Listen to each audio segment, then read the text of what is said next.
కోట్లు కనీసం పే చేయలేని పరిస్థితుల్లో ఒక 40 కోట్లు పే చేస్తే చాలా పెద్ద ప్రాజెక్టులు అయిపోతాయి.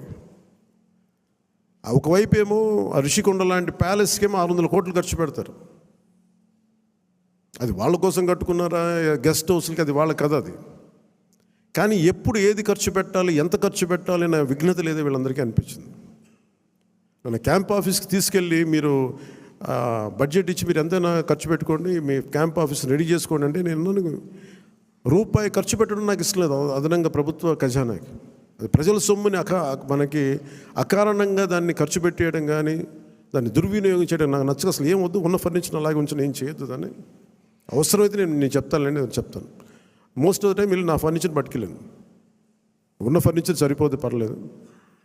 రోడ్ల మీద కూర్చొని వచ్చాం, మనం వీధుల్లో కూర్చొని పోరాటాలు చేసాం.